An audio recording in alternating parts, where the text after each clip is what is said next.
Hey, my name is TJ Castning. I am the owner and founder of Ambassador Group, and this video is going to be about helping you see around the corner. We hear in recruiting that a lot of recruiters got into the business and they didn't really know what to expect, and they didn't know what they were getting themselves into. And I think that is a bit of a miss on our part if people are joining our firm and not really understanding the depth of the decision that they're making. So I want to share with you as much as I can and help you understand maybe a bit of a framework for how our conversations can look and questions you can be asking. So first, just some general stuff about the company. We were formed back in 2017 by myself. I decided that I needed to run my own business to have the kind of impact I wanted to have on the industry. I really get a lot of a fulfillment out of helping other people optimize their teams. I think that recruiting is a very noble endeavor, very honorable, and specifically because we get to improve candidates' lives by helping them find really great people to work with. And we improve companies and leaders' lives by helping them find the people that they need to grow their business successfully. So this is very transformational work that we do. It's very complicated work. I enjoy the steep learning curve because I love the intellectual challenge of this business. If you have ever found yourself bored or wishing that your work was more challenging, then this kind of a career may be for you. I like to say that it's a pretty terrible job, but it's a wonderful career. Maybe that sounds a little bit strange, as you're considering this as a career, but what I want you to realize is that this is a profession. It is no different in terms of complexity and depth than medicine or law or engineering.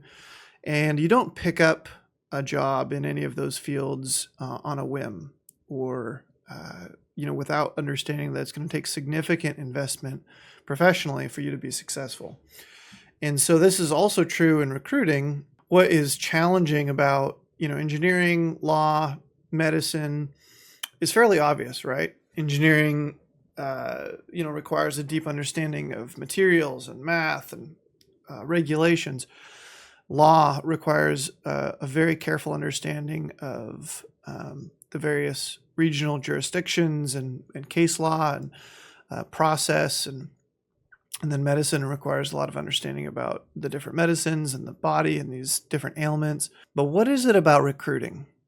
Why is recruiting in the same category? And to that, I would propose to you that it's people. People are super complicated. And the tricky thing about recruiting is that where in engineering and law and medicine, the rules or the parameters are fairly fixed. The rules or parameters are not fixed in recruiting. People can still do whatever they like, and there's nothing that you can do to stop them. So you really have to understand human nature and understand why do people do what they do, which to me is a fascinating question. And I enjoy learning how to navigate that. And I've been doing it for 12 years now as of today, and I am constantly puzzled by people and fascinated and find them endlessly complex. Back to terrible job, wonderful career. The recruiters who really succeed in this business are people who love that process, who are on that learning journey, who enjoy that learning journey, who have a ton of persistence and tenacity. They are willing to do the work to earn their spot in the market. And the people who are really looking for, a job, a paycheck, quick wins, kind of turn it on, turn it off, punch in, punch out type work, they don't last in this business. This business will absolutely chew that kind of a person up. So if that's you, there's no problem. There's a lot of different jobs out there for different people. I wouldn't recommend recruiting for, somebody with those kind of goals. This is a profession. A bit about us, our vision statement. We want to inspire and empower industry leaders with recruiting and matchmaking services that maximize profitable business, human potential, and happy families.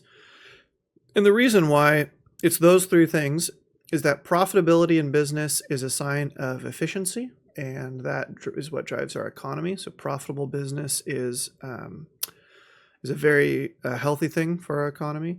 Human potential, because humans are valuable, and for humans to maximize their potential to serve other people is a moral good for the world. And happy families. The people that we match with clients they take their relationships home. So people with bad work relationships take that home, and that impacts their home life. We want people to have good home lives. We want children to grow up in home lives that are supportive, and where mom or dad come home and they have energy for their family. Not that they are burnt out or poorly cared for by the leadership at the companies they work for. So we want to impact overall company profitability for our clients. We want to maximize human potential, and we want to facilitate or support happy families. And the growth of this firm we want to see happen sustainably with people who come in, who identify with our mission statement, who want to be a part of it, who are willing to invest long term and grow sustainably with the leadership and the competent responsibility that those people take on. I can't do it all myself. We embrace the 5 functions of a successful team. So I'm going to hint at this, and then we'll talk a little bit more about it later. But those 5 functions of a successful team are trust, productive conflict, commitment to results, accountability to others, and a focus on results. So trust, productive conflict, commitment to results, accountability to others, and a focus on results. And you can read about that in Patrick Lencioni's 5 dysfunctions of a team. So what's this video about? I'd like to scare you away if this job is not right for you.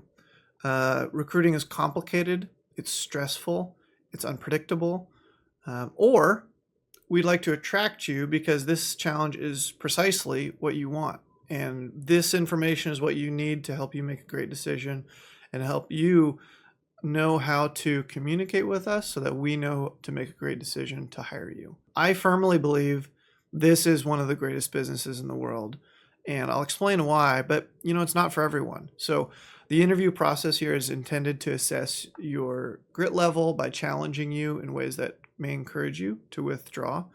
And if you do, that's okay. But just as success is a grueling process in this business, this interview process will be thorough and in-depth. You'll probably learn about yourself through the process. And so I want you to know that. If that's a good reason to withdraw from the process, that's wonderful. Save yourself the time, save us the time. Not a problem at all.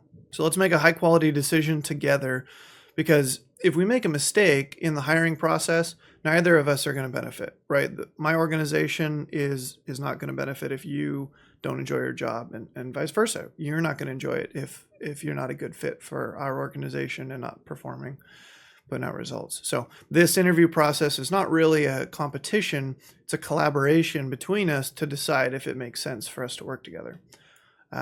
Part of what drives me in making this video is I hate bad turnover. I hate cheap turnover. I hate fast turnover. I want the people who come into my organization and work hard to be successful consistently, and that every person that we invest in, that investment is well returned to the organization, to the people who train, the people who invest, so that we know that our time and energy is going in the right place. So we'll be very honest and transparent about how the business works, how it relates to the larger executive recruiting industry and construction, which is the industry that we serve right now. And then, why you may or may not benefit from this profession, I think will become more clear. So let's talk about 4 points why you might want this job. 4 points that come to my mind, and there might be different points for you, but the first I'd note is earning potential. This is a high earning job for people who are serious and competent in it. I would say north of $200,000 is very doable, and there's plenty of people who make much more than that in recruiting in general. Second point is incredible personal development. This can unlock significant earning potential. You'll have a lot of impact on other people's lives through this personal development, and the company pays for it. I will say personal development is not always easy. Sometimes it's coming sort of at the pointy end of a trial or a struggle. That's the nature of personal development, but you will develop a lot personally in this company and in this profession. Third point, considerable flexibility and freedom for proven performers. I hasten to add proven performers because newbies really need to keep their head down till they prove themselves, not just to the company, but to themselves, to the market. Once there's that stability, there's quite a bit of flexibility that this work can provide. Till one has that proven success, I recommend keeping your head down, working pretty hard. And then the last point is, I think you would enjoy working with a very mission-aligned company and a team and culture that's focused on bringing value to others over selfish profit motives. So we're proud of what we do. We believe that what we do is an ethical and moral good for the world, for our clients, for our candidates. We're very upstanding in all the decisions that we make, and we're proud of it. And so we sleep well at night. We know that we make other people's lives better, and it's fulfilling work. So let's talk about what we want from you to make a hiring decision.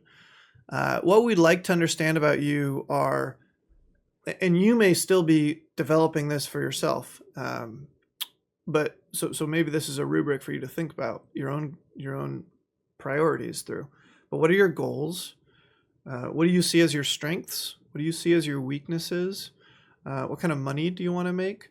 What kind of challenges do you really enjoy solving? What kind of work do you hate?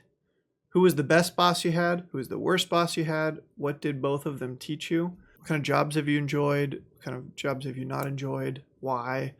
And then what do you think you need to overcome in this business to succeed? Where do you see or anticipate challenge? And then what are you going to do about it? We'd like to know those things about you. So come prepared to discuss that.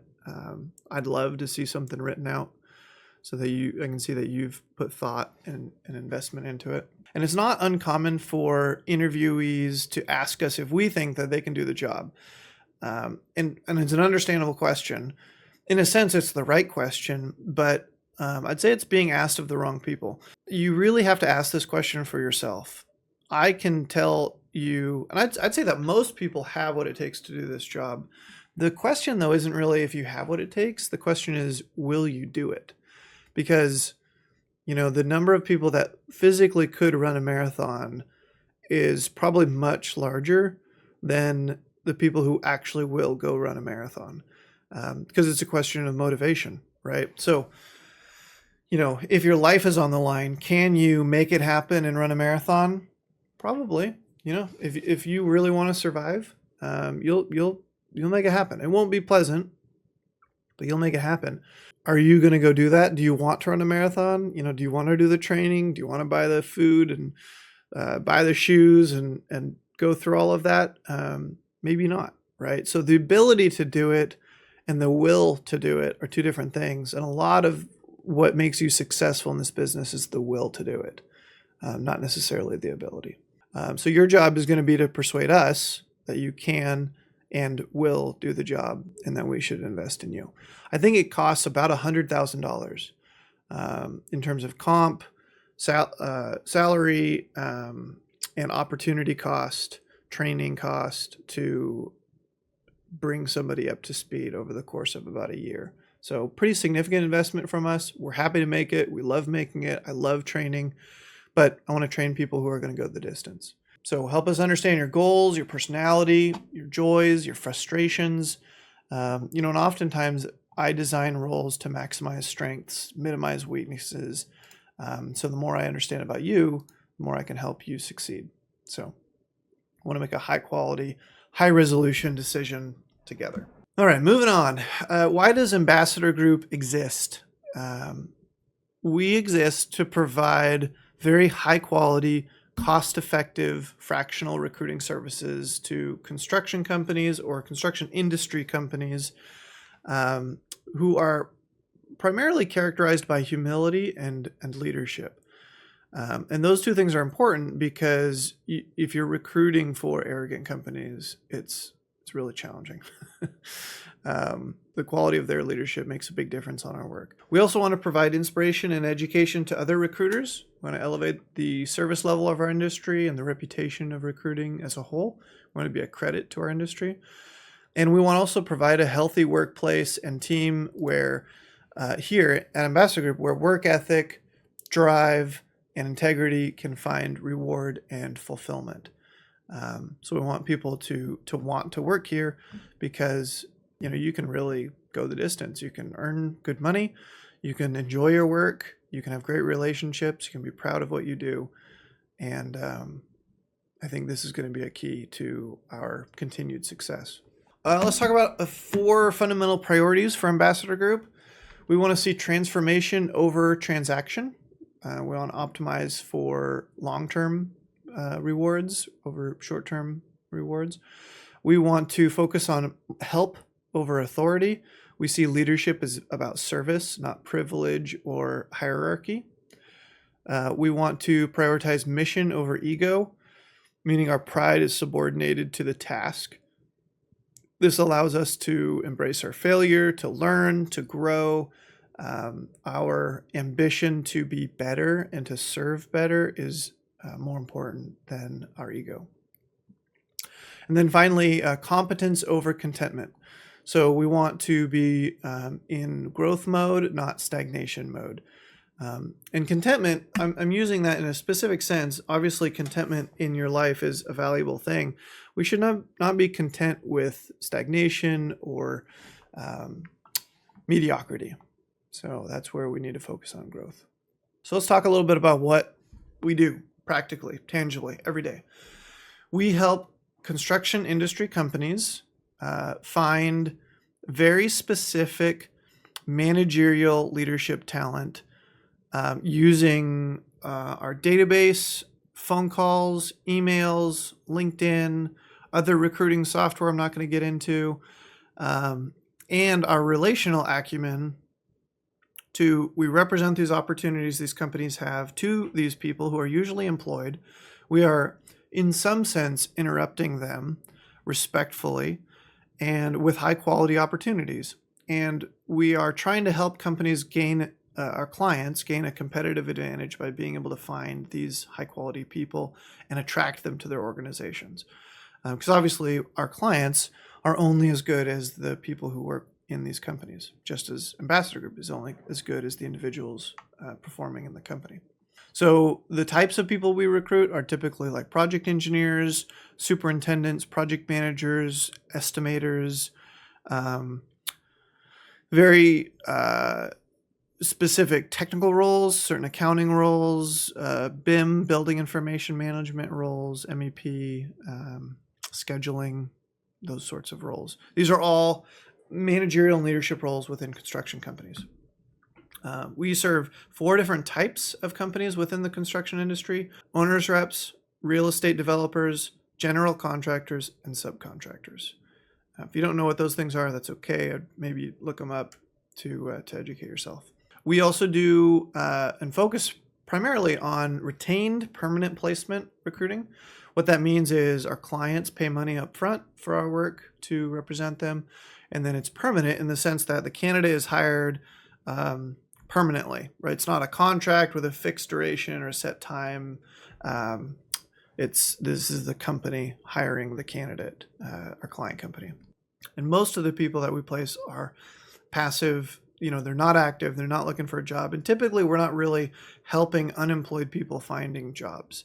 We're helping companies find very specific people to solve their problem. Oftentimes these people are employed. So a few things we don't typically do. We don't typically find unemployed people jobs. We're focused on finding employed, high quality, very difficult to find people for very unique jobs.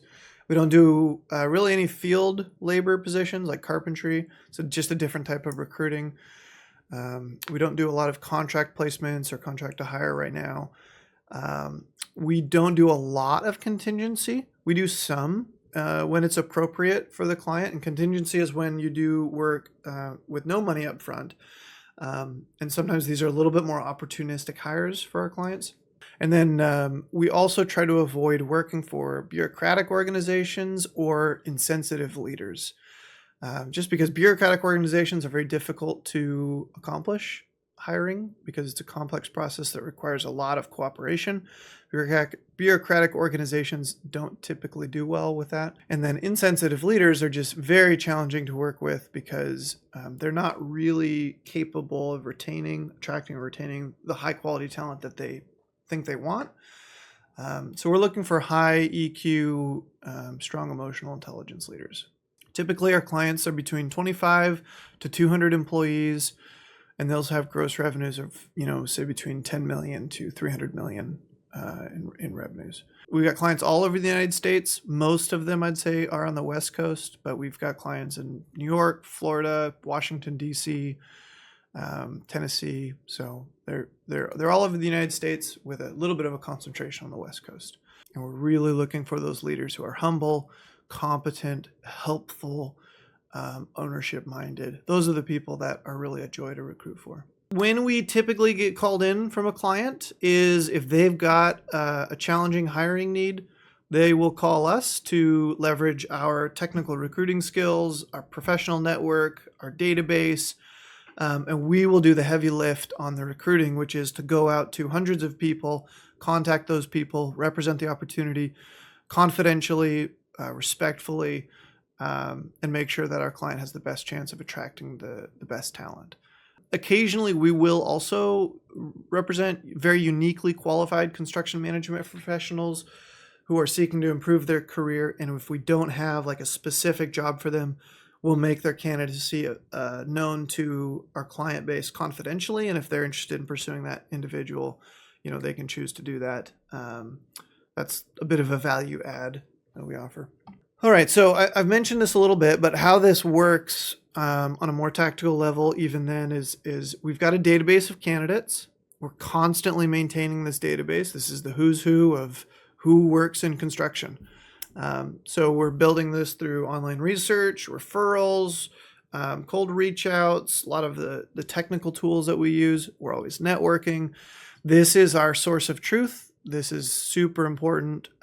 It's why computer skills are so important in this business, because you got to be able to use this database. We really focus then, once we're doing reach outs, of being highly, highly respectful. Recruiting in some ways has earned itself justifiably a bit of a black eye for not always being respectful when we're reaching out to people and spamming people. We don't do that. We share as much information as we can. We work on attractive opportunities for attractive companies that people would at least want to hear about. We're very skilled in how we're reaching out. And it's not to say that we're always appreciated when we reach out, because somebody's always having a bad day. But I would say by and large, we've got a great brand for doing our reach outs and being appreciated by the people that we talk to and being appreciated by the industry. The ways we reach out: phone calls, text messages, emails, social media, and we've even sent letters, like handwritten letters to the candidates. And another way we provide value to them is we offer professional development resources to them, such as referrals to resume writers, interviewing guides, hiring training, career development. We offer an EQ coach to people that we have placed. So we're really trying to help people succeed in their careers. Let's answer another question, which is, why do we do all this hard work? And I like this question because it's hard work. I mean, it really is. This is some of the most emotionally draining work I've ever done when things aren't going well. And that happens. Why do we do it? One is I get a lot of joy from improving people's lives. And it takes a lot of work to find the people whose lives we can improve. But when you do, it's tremendously rewarding. I mean, if you go look at our testimonials and the employees in this company's testimonials, what you'll see, there's a couple of themes. One is listening. We're good listeners. We're good listeners because we want to understand how to help people. And then you'll notice, like, we help people find good jobs. We help them make a good decision. That is rewarding. I really believe that the key to fulfillment in your work is to serve other people and see your work positively impacting other people's lives. The skill required in recruiting to accomplish that is significant. It takes a lot to earn it, but when you have that skill, it's very meaningful. And career change is something that we entirely focus on, but our candidates and our clients, it's sort of a tangential thing to them, right? They're not interviewing all the time. They're not thinking about new jobs. They're not oftentimes even hiring all the time, right? So this isn't something they get day in and day out practice in. And there's a huge opportunity for us to serve them, to help them go through this process as effectively as possible. And that's very, very fulfilling. And it's fun to impress our clients and our candidates, with the level of attention to detail that we have and the care for their outcomes. They aren't used to recruiters being attentive to their interests all the time. So it's fun to stand out that way. And it's fun to be useful, right? A lot of these hiring needs are very painful. Solving them for clients relieves a big burden from their teams. It enables growth, provides a greater opportunity, and basically increases the market's overall efficiency by making sure that the right people are working together. The next category is how we're different. And first, I want to give a little bit of a disclaimer, and I've only worked inside 3 different firms. Is that right? 3 different firms, including this one. And so I don't have incredible market insight. We're a part of a larger network, and I know a lot of other recruiting owners. So in some sense, I've got some perspective that way, but I don't pretend to know the whole industry. So for me to say how we're different is, I'm gonna take it with a little bit of a grain of salt.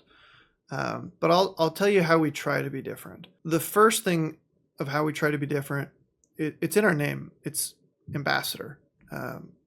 Being an ambassador comes with the responsibility to not just have an allegiance to the client or to the candidate or to ourselves. It means to have an allegiance to the relationship. An ambassador doesn't just represent one party's interest, it represents both parties' interests and is fundamentally responsible for facilitating a good relationship. And that is our job. We are not here to make sure clients win or candidates win. We are here to make sure the relationship wins.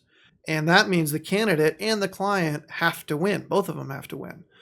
And so it's important that we put the relationship first before the client or the candidate, and then we put the client and the candidate first before ourselves.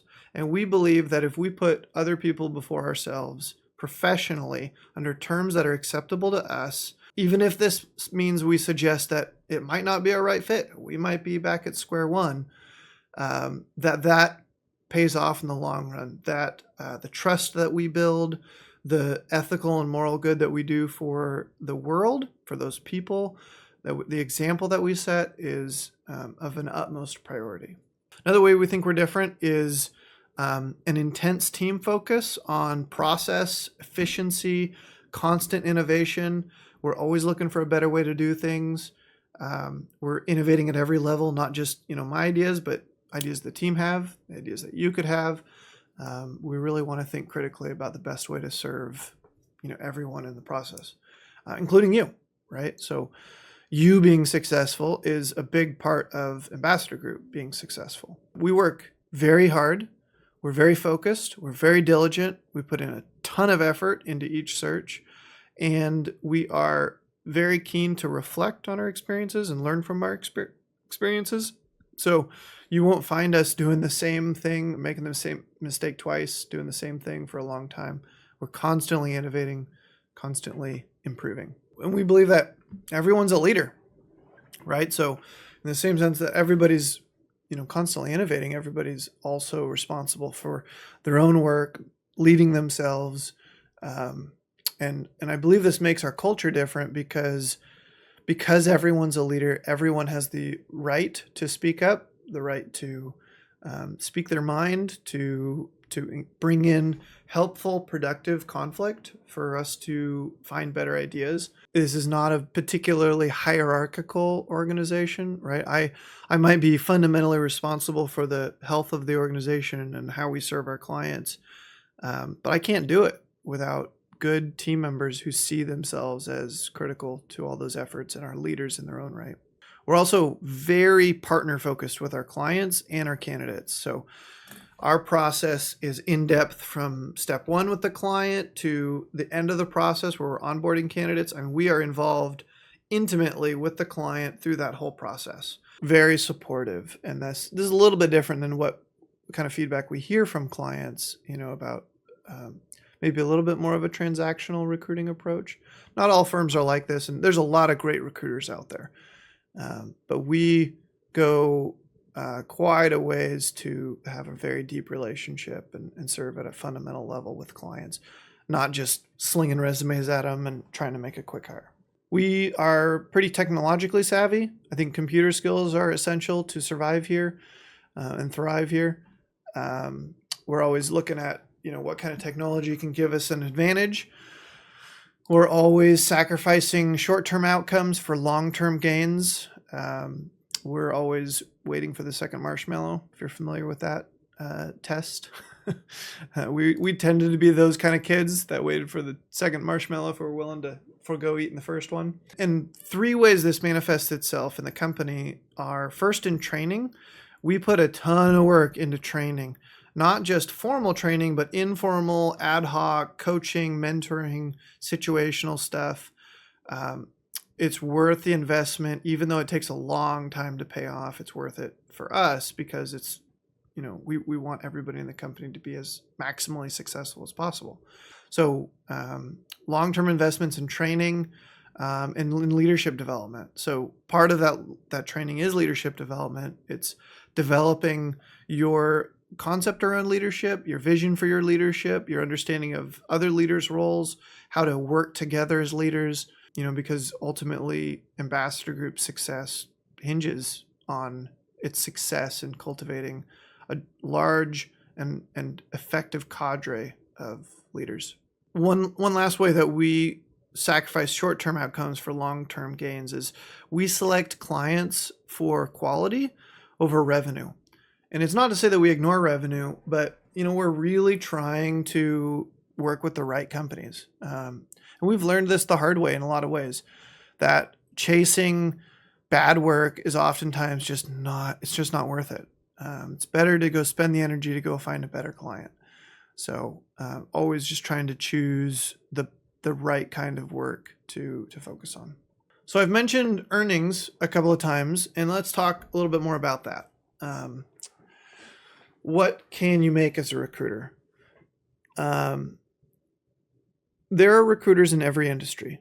And so comp is, kind of all over the place. And one of the caveats to a comp conversation you got to realize is comp is different in every company because they've got just radically different structures. So I'm speaking very broadly here.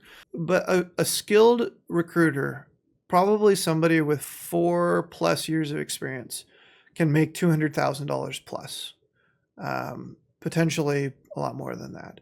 What kind of skill set does that require? You need a lot of market knowledge. You need a lot of personal skill set. You need to develop a strong reputation.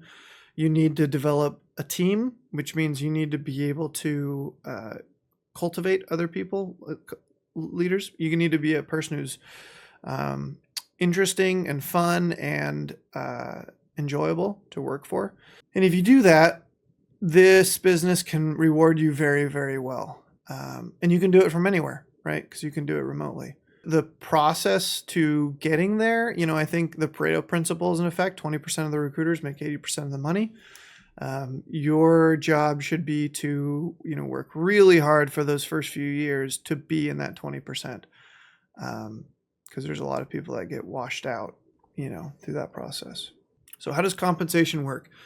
We work with a recoverable draw, and you can Google that if you want to know more about what a recoverable draw is. But basically, you're paid a salary, you have stability in your compensation, and we track that salary, and then anything where your your commissions are in excess of the value of the salary that you've paid, you get paid those commissions as well. So this has two advantages. One is it gives you stability, and two, it allows you to make more money as opposed to if we're not tracking draw, so to speak. This also allows the company to choose to invest in certain people and take more risk in people, knowing that that extra risk, if that person becomes successful, if it takes somebody 6 extra months to figure things out, that money will be earned back to the company. And so the investment's going to be worth it. So recoverable draw, typically we've got multiple recruiters participating in matches, especially when you're new, you're focused on the candidate side. And so your commission is a percentage of the revenue that you contributed to that match. So, let's say for easy math, we've got a candidate who earns $100,000. Our fee is 30% of that $100,000. So we would take a $30,000 fee, and you would be commissioned on half of that. So $15,000, and you earn a commission on that. We can scale the draw high if you need that. That comes with higher commitments from a billing standpoint, higher performance expectations, and then also can scale it down so you can earn more if you'd like. Okay, so what's it look like to grow your career here? As of today, what is today? Today is February 22nd, 2024. We are headed down a road of building out certifications for sourcing, client development, recruiter apprentice, intermediate and advanced recruiter, project manager, and team leader and practice leader.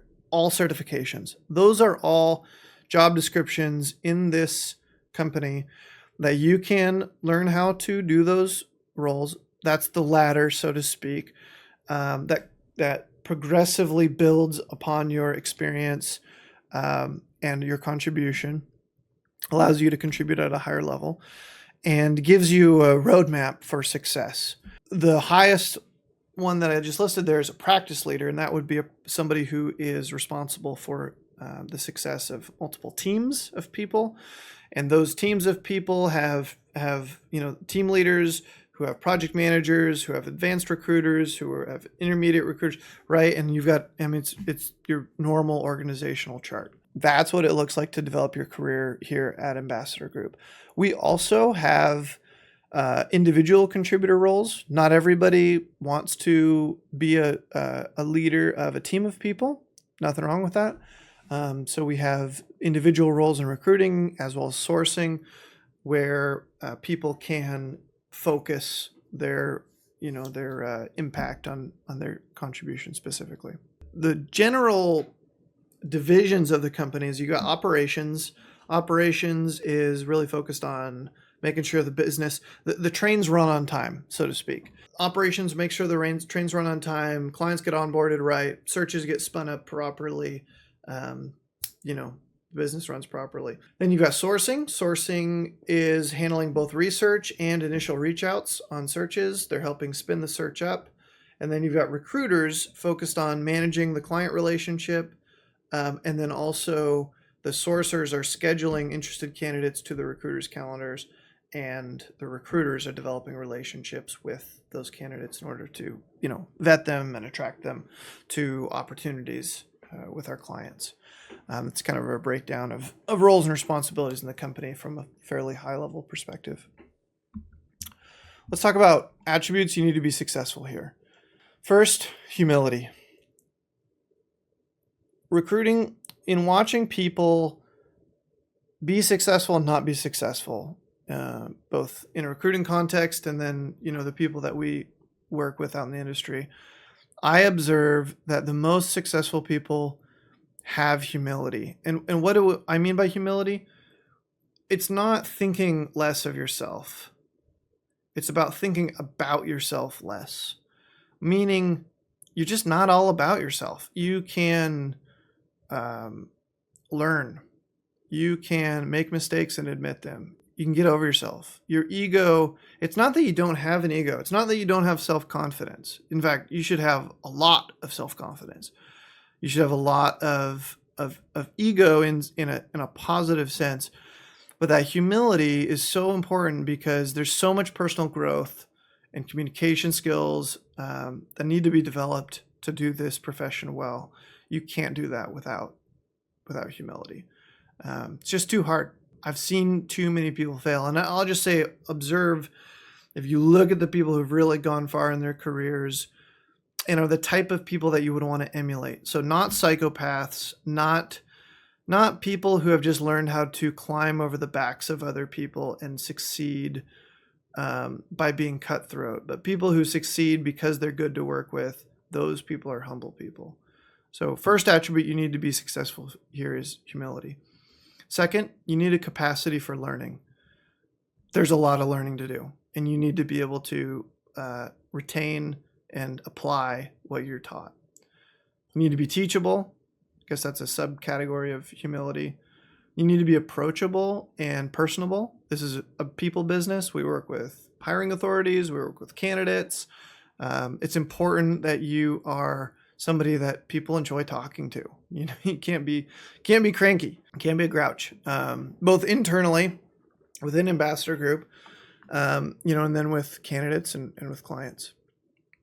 You need to be computer savvy. We do everything on the computer. So we're remote, we're on Zoom, we're on our database all the time, we're researching, we're on the internet, we're emailing, we're texting, we're making videos. You need to be computer savvy. You need to have strong reading comprehension. There's a lot of reading. You're reading websites, you're reading resumes, you're reading profiles, you're reading job descriptions, you're reading candidate success profiles, you're reading introductions, you're writing. I don't think you need to be an incredible writer. You don't need to be an incredible reader, but you need to have attention to detail.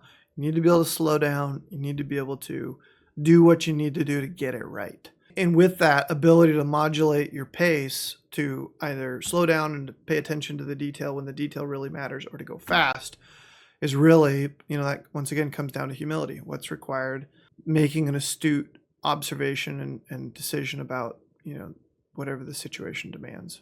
You got to have batteries included. So this is a little bit of an internal phrase. Batteries included means you must take initiative because you want to succeed more than you want to be comfortable. Your ego is subordinated to our collective mission and your results. So because of this, you're easy to teach, you're curious about improvement, you're adaptable to change, because you see your highest and best potential coming from your ability to contribute, not to just consume resources from the team. Batteries included is a big thing. You wouldn't operate any other way. And because your batteries included, you have ownership of the outcomes that you produce. Now, one quick caveat on this one. When you're new, frankly, you don't know what you don't know, and you don't know how to take ownership of outcomes. It's asking too much from you. What's more reasonable to ask from you when you're new is that you take ownership of learning to take ownership of the outcomes that you produce. So when somebody comes in, basically, I expect them to fail a lot. There's a lot to learn. There's a lot of complex ideas and dynamics at play. It takes time to learn these things. Some of the things are difficult to teach, and they're only possible to learn through trial and error. Conversational technique is a little bit like this, right? Like, I can't sit there in the conversation and coach you how to have a conversation with a candidate. To some degree, you have to, you can get some coaching, but then you have to go do it yourself. That's an example of something that's difficult to teach and possible to learn if somebody's paying attention. So that process of taking ownership of the outcomes you produce is the process of thinking through, what am I supposed to learn here? How am I supposed to do it? What kind of results did I get? And then what do I need to learn and improve for next time? And so you're constantly going through this cycle of improvement. Next is work ethic. Work ethic that is undeterred and even spurred on by challenges. You won't be successful in this business if you don't have a strong work ethic. I don't mean that, you can't be efficient. It's not work harder, not smarter, especially in the beginning, work smart and hard. right? So work ethic, undeterred and spurred on by challenges. The last one is intelligence. Now,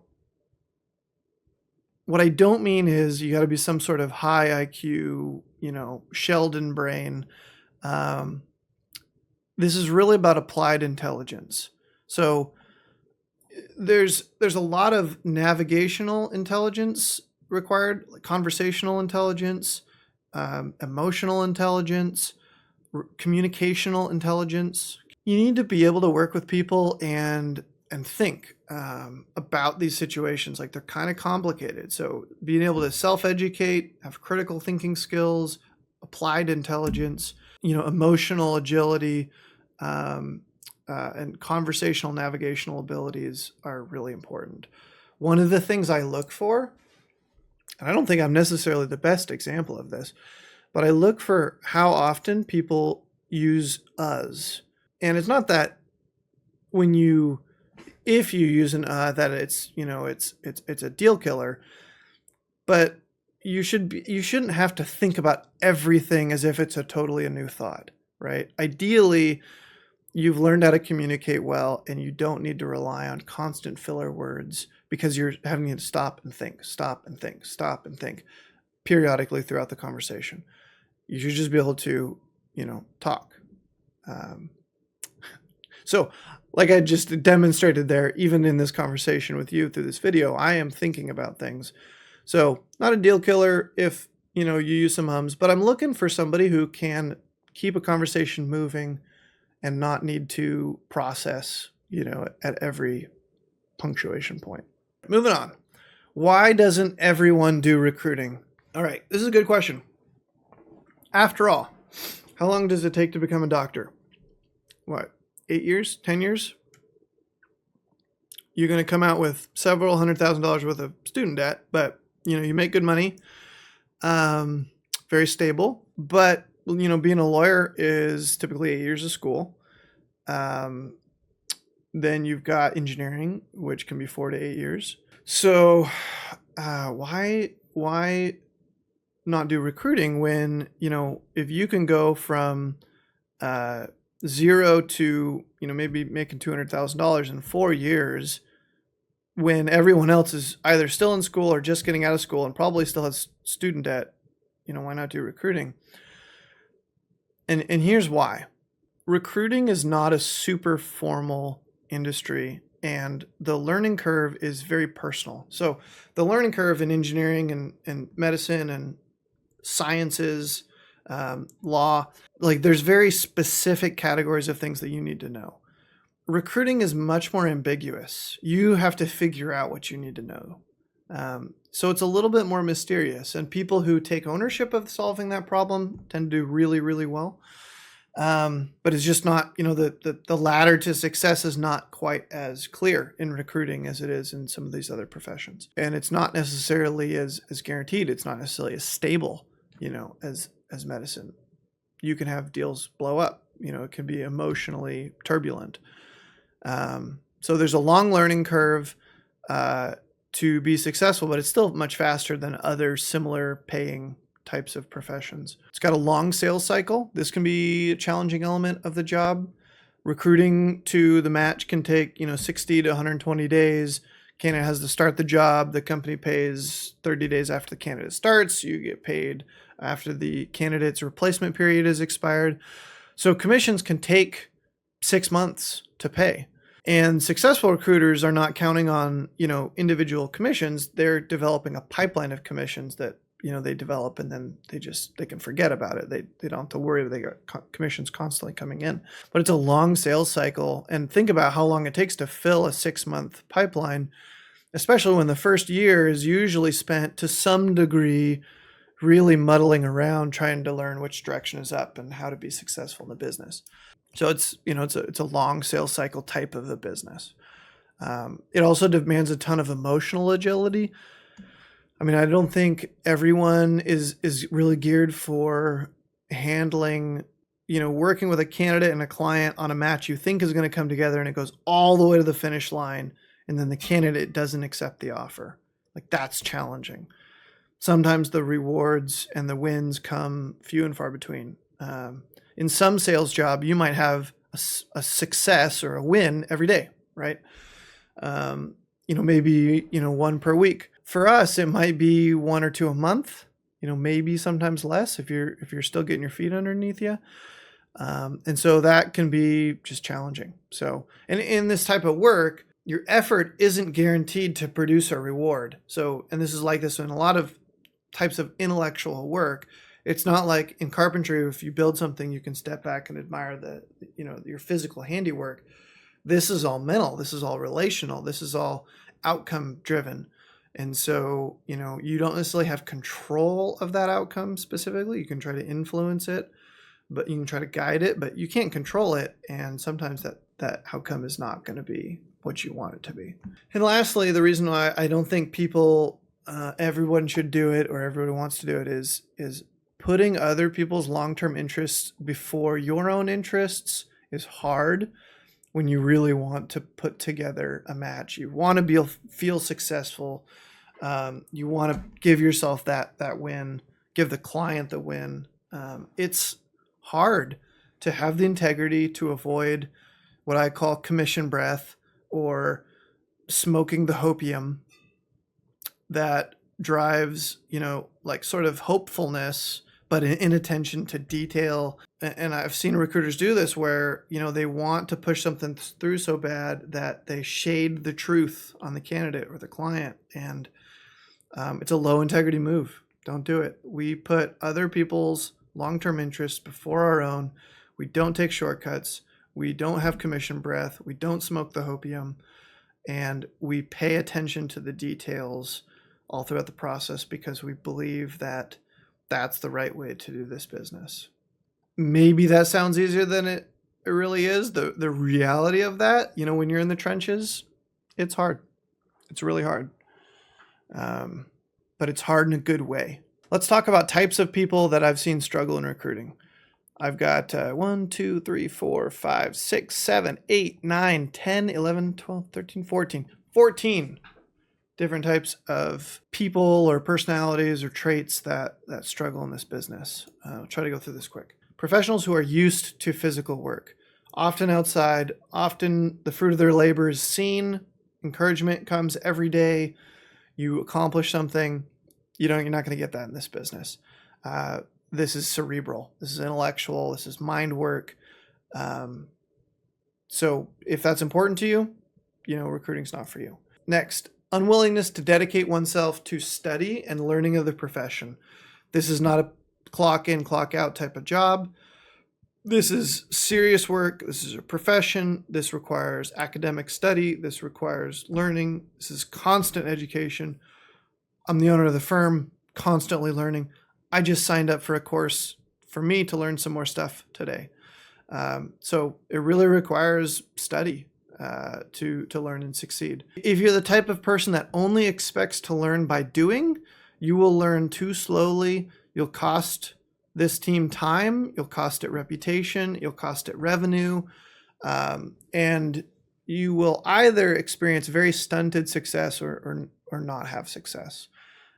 You have to do the work intellectually to understand what we do, study it, and apply the learning in the actual execution. The next is professionals who lack computer savviness. Kind of spoke to this, so we'll go quick. It's all digital. Everything we do is on the computer. You got to know how to run a computer. People who don't take ownership. We take ownership of everything. And it's not so we can be martyrs. It's not so we can beat ourselves up or beat each other up. We just recognize that taking ownership is the key to becoming more skilled and more competent at our work. So when something bad happens, we say, what could I do to influence this outcome? And we try to improve.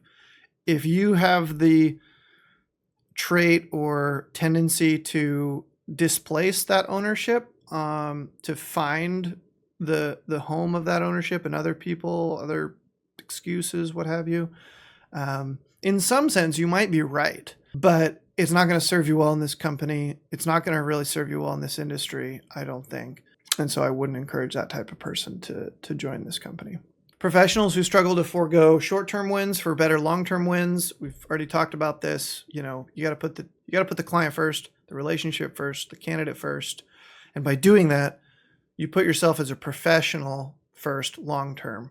But that's hard to do. It takes integrity. Lack of strong interpersonal skills, that's crippling. And what do I mean by interpersonal skills? This is people-oriented. So you need strong communication skills, listening skills, empathy. You need to be able to have a conversation with people, ask questions. You need self-confidence. You need kindness. You need to be a person that people can like. You need to, there's another, now I'm going to think about it more. You need to be detail-oriented. You need to be able to juggle multiple tasks, track details, stay organized to ensure the candidates and the clients are matched effectively. There's a lot of small details in recruiting that you need to attend to. So must be detail-oriented. Got to have good time management skills. Poor time management skills, won't be able to juggle all of the important tasks. Usually in this business, you will never get through all the work. There's too much. So you might have 50 tasks that need to get done. You can literally only get 25 of them done today. So what do you need to do? Those 25 need to be the most efficient, effective, important tasks that you can do, which means you have to think critically about what you've got on your plate, what's going to move the needle the most, what's most effectively. We work remote. We don't micromanage. That is for you to think through, for you to make those decisions. We'll certainly coach you and support you in that, but you have to have very good time management and prioritization skills. You also must be resilient and adaptable. So recruiting can be unpredictable. It's competitive. So just being able to bounce back from setbacks and adapt to change is really crucial. Adapt to change is a big one because the industry is changing, situations are changing. You can't be that person who has to have the day go a certain way because it's rare for me to show up and have the day go the way I expected it to go. I think this tends to attract a person who likes a lot of novelty or variability to the day, and this work will provide that. So, be adaptable. You need problem-solving, decision-making skills. A lack of those will be a real problem. A lot of navigation issues with clients, candidates, relationships, trying to help people see what they need to do to be successful. People who are not sales-oriented or persuasive tend to struggle in this business.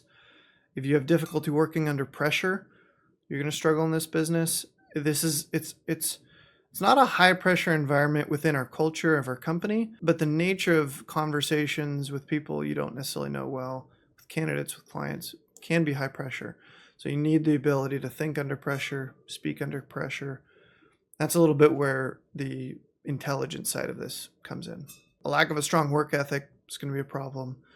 And people who, people who don't reflect, who don't improve, who aren't just interested and enjoy learning and growing, those people kind of get chewed up by the business. All right, we're making progress. Skills and knowledge you can develop here that will increase your earning potential. And I don't just mean your earning potential here. I mean, if you leave here, you will leave a more potent professional. And why is that? It's because you're going to develop emotional intelligence, your sales ability, your business acumen, your change management abilities, your negotiation competence, your team leadership and mentorship abilities, your understanding of what consulting is, your understanding of interviewing, your understanding of hiring, of onboarding. Why do companies grow? Why do they fail? How to assess people. And you also learn about business software and automation. Those are just the things I can think of off the top of my head. There's more, but my point is, if you come and apply yourself, you are invariably going to develop a more potent skill set that, whatever you do in life, it's going to be valuable for. And I'm under no illusions that everyone's going to stay with us forever. That's okay. I want to have alumni who had a great experience with us. They left to go do something rewarding and fulfilling for themselves. They look back fondly on their experience with this company, and they left a better professional because of the investment that we made. Let's talk about some element of culture. I'll say culture is hard to define exactly. Culture in a lot of ways is more about the unspoken social rules and of how people interact with each other and solve problems. And so that can be difficult to define. I don't think culture is, pool tables and, you know, kegs of beer, is not necessarily culture as much as it might be perks. What I believe about culture are things like, leadership is about helpfulness. It's not about privilege or authority. And so the mark of a leader is for them to take ownership of themselves and then results and then others. Another way to think about a leader is somebody who can take responsibility of outcomes through the efforts of other people. Another way to look at it. A lot of good ways to look at it. Those are two I like. Innovation is necessary to survive change and competition. So, we always want to be agile. We believe that excellent company performance starts with excellent individual performance, which starts with excellent individual mindset and character. So you curate your own performance and your own mindset and your own character. And our goal is to hire and develop people with excellent individual mindsets and character. And then because we have teams of people who are like that, and we operate at a very high level for our clients and our candidates, collectively, through the individual excellence of the folks on the team. Our success only comes through the success of others. I think this is a general rule for us. So this is a rule for me. My success only comes through the success of my clients, of my candidates, of my employees. If those people are not successful, how can I consider myself successful? A key element of the concept of success here is the durability of success. So you can achieve a certain temporary or cheap success by focusing on your personal success in the moment. But you won't be long-term successful unless you really focus on making other people successful. And that means authentically making your clients, your candidates, and your teammates more successful. That means being helpful. It means being a leader. It means serving other people. And I love this because it's a moral good. It's one of the reasons why we're proud of what we do, is because we don't see success as competitive. It's collaborative. I see my path to success is through making you more successful. And so there's no way in which our interests are not aligned, at least in terms of our pursuit of success together. And so that makes us able to accomplish a lot of communication, and solve a lot of problems. We can work through a lot of stuff together because we both want to be successful. And that success is collaborative. And finally, about our culture, poor performance it'll be mentored, it'll be coached, there'll be opportunity to improve it. But if it's not improved, poor performance will be removed from the team for the sake of the team, our clients, our candidates. We owe performance to our employees, our candidates, and our clients. And so we don't tolerate mediocrity. We don't tolerate low performance. We don't tolerate poor trajectories of learning. And part of this is to not disrespect the efforts of the high performance members of our team who would, in a sense, be dragging that low performer on. And our organization does not disrespect their effort, and it's not serving our clients and our candidates well. So that's our understanding of performance. If you be on this team, you're committing to being a high performance individual. We will invest heavily to help you with that. But at the end of the day, that's something that you do, and you have ownership over that. And so you have to deliver that performance, for yourself, to the team, for our clients and our candidates. So let's talk about 3 expectations for you, what success might look for you as a fledgling hire in the company. 3 things. The first is learning. Second is performance. Third is culture. Learning. What does this mean? You retain what you're taught. You don't need excessive reminders. You don't need excessive accountability because you're first and foremost accountable to your own high standards. This is part of our concept of batteries included. You don't need constant reminders and micromanagement.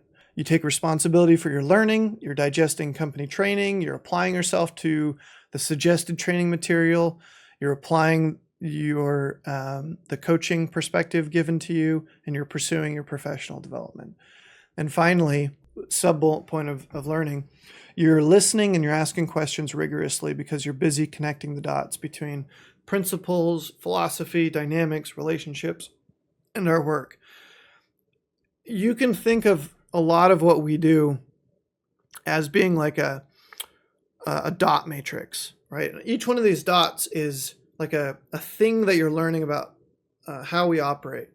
But what you need to do is not just collect all these dots and understand the dots, but then you need to understand the relationship between the dots. And that a lot of that comes into the why. We can tell when somebody is collecting the dots well, they're retaining what they're being taught, but then they're also connecting the dots, because when you see somebody connecting the dots, you see them two things. You see them asking questions and you see them coming to realizations about the work, which are helpful to them in being successful. And these are things, once again, that are very difficult to teach and very possible to learn if you've got somebody with an ownership mindset.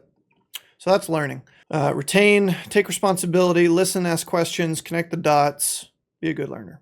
Batteries included. Performance. Second expectation. You do what you'll say you'll do. If you can't do it, you're going to say so. You're going to ask for help. You're going to learn how to do it. If you're unsuccessful at anything, which you will be, you're going to be busy moving that success in the right direction. So there's going to be times where you're told, okay, here's your task, right? And in some sense, you're going to mess it up. And that's okay. It's okay to mess it up. What we want you to do is ask questions, admit you made a mistake, learn from it, move in the right direction, don't make it again. That's it. That is performance. And if you do that day in and day out, you will develop unbeatable, high-level performance. Another subcategory of performance, you're going to find better ways to do your work, and you're going to collaborate with the team about them. So you're going to be innovative, and you're going to align yourself with the company process and procedures. And when you do veer from our process and procedures, which there will be appropriate times to do that, you're going to do it with thoughtfulness, you're going to do it with communication, and you're going to take ownership of the results you get from going off process. Our process is not a prison. We are interested in the best results, and if you think you can get better results through doing something different, great. You just need to take ownership of that. So be thoughtful, communicate, take ownership. Last point. We've gone over learning, we've gone over performance. Next is culture. And this one's pretty simple. Your responsibility is to learn our culture, to help us preserve our culture, to help us improve our culture, and to perpetuate our culture. So what does that mean? First, to learn our culture. Learning the culture means learning how to work effectively in the business. It means understanding how we interact with one another, how we learn, how we communicate. It's the baseline, right? To preserve it is we believe things about how people should be treated, how I want to be treated, how you want to be treated. And we want to preserve the kindness and the respect for each other in our culture. And we want to improve it. So we're flawed human beings. We're not always going to get it right. We're going to need correction. We're going to need observations about opportunities for improvement. And so we want you to help us improve it and then to perpetuate it. And what it means to perpetuate it is as you've gone through that process of, understanding and protecting it and improving it, to perpetuate it is to be a leader who recognizes the direction that our culture is heading and to become a cultural pillar for the business and find ways as the business is growing and working itself out, serving clients and candidates, seeing how our culture can better impact all those people and employees as well. So this is really taking culture and becoming a leader in how culture develops. Two more categories. We're going to talk about what's next for the interviewing process and hiring process with us. And then I'll give you a little bit of advice. We want to know about you. We want to know who you are at a fundamental level. And what I've learned about interviewing is sometimes you're trying to get to know people at a level that they don't necessarily even know themselves.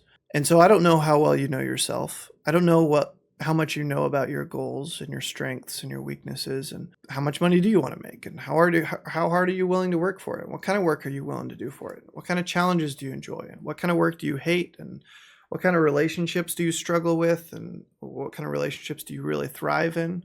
But knowing those things helps me assess what it might be like to work with you, to assess the investment level required to help you be successful. It helps me go into making a hiring decision and provide informed commitment to you. The purpose of this video is to help you provide informed commitment to me. And you'll see this through the rest of the interview process because, if you have a question, I'll answer it. This is not hierarchical. This is collaborative. It's not competitive. It's collaborative. So I want to encourage you to think about who you are and how who you are would show up to this work, and what you need to know in order to decide whether or not you'd be successful, and decide if this is something that you can really commit to being successful in. Because I'm telling you, it's going to take you a year to get your feet underneath you in this business. That's a year of struggle. That's a year of challenge. That's a year of maybe questioning if you made the right decision. And the best thing I can do for you is right now either help you make that decision with a ton of informed commitment, meaning when you get to those inflection points, when stuff's falling apart, when you're getting beat up by circumstances, when you're learning some hard lessons, that your confidence and your conviction that this was the right decision is not deterred. You should not be having a crisis of conviction at that point. Because you knew that was coming. That is going to happen. What you need to do is you need to stick with it and work hard and apply yourself through those challenges. Or don't tell me that you want the job, that you're going to be successful if you're not committed to enduring through that difficult period. So there's a little bit of reflection that's necessary. We do panel interviews, so you'll have one-on-one interviews with me. We'll do panel interviews with the team. Sometimes we do working interviews, so to get people kind of familiar with what does sort of the day in the life of a recruiter or a sourcer look like. We do personality assessments later on in the process. That can be tremendously enlightening for you in helping you understand your own personality at work. It's also helpful for understanding for us. Sometimes we can detect conflict down the road or particular struggles that people will have down the road. 3 assessments we really like are the Wiley PXT assessment, the Scale Architects VOPS assessment, and the Kolbe assessment. I would expect, in some sense, your first few weeks is intense. You're learning a lot. A lot's being expected from you to read, to listen to absorb, to observe within the business. We try to not put you in a big role with candidates or clients by any means, because you need to learn. But be ready for the fire hose, and in a sense it's a fire hose for a year. Obviously, over that year you're going to master certain things, you're going to struggle with certain things. It's a little bit different for everyone, but a year is the rough rubric. So a little bit of advice for you. This is advice on how to interview well with me. I really like people who have ownership over their career, who value their career, even if they're young, and maybe they don't have a career per se, but it says a lot if somebody's able to ask perceptive questions. And what do you need to do to ask perceptive questions? Well, it says that you're thinking carefully about yourself, your goals, your objectives, what's in it for you, And what I'm looking to see is, can you connect dots? Can you learn? Can you do your research? Can you watch this video? And can you connect the dots and ask perceptive questions? Because perceptive questions are, that's a lot of our business, is asking perceptive questions. That's what a recruiter is, a perceptive question asker. So ask perceptive questions and do the work to be able to ask those perceptive questions. I would recommend writing. I'd recommend writing a cover letter. I often ask people for an essay, asking, at some point, to explain why we should hire you. And that essay is just as much for them as it is for us. I find that a lot of times the process of writing out an argument for why a company should hire someone makes that person really think through, should this company hire me? Why? Is this a good fit? And it can help with your confidence level. It can be a great document to reflect back on if you do have a wobble in your conviction later on.